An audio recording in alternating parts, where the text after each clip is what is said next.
Hey everyone, in this week's review we have two very specialized trucks. The first one is a Chevy 1967 C30 Ramp Truck by Acme. Now this is die-cast, non-opening parts, which I find a little odd, but so be it. The wheels do steer, so there's that.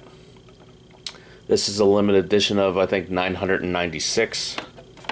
There is a little bit more detail than on the bottom than a resin car, so that's nice.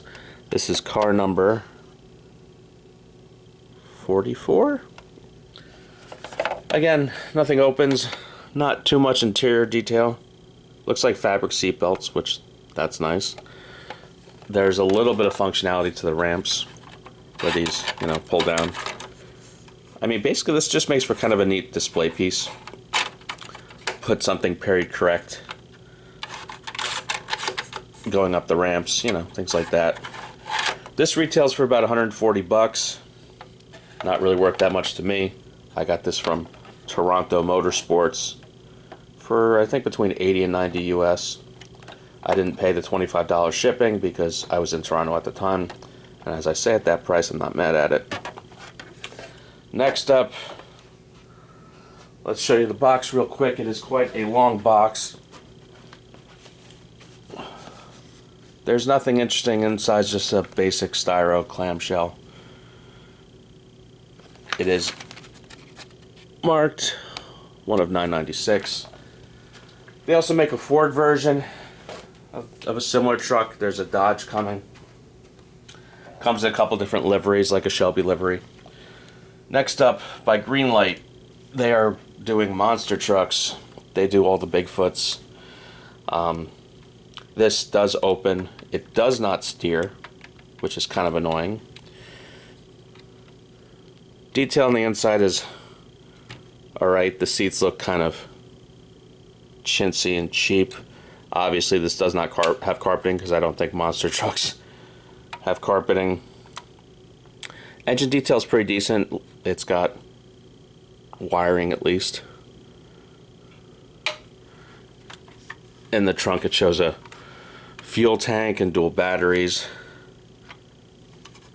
The rear does not open, which is a little weird to me. It's made as a separate piece. It feels like it should open, but it does not. The wheels are alright. They look a little cheap. The undercar detailing is pretty decent. This is claimed to be numbered, or at least it's claimed to be a limited edition.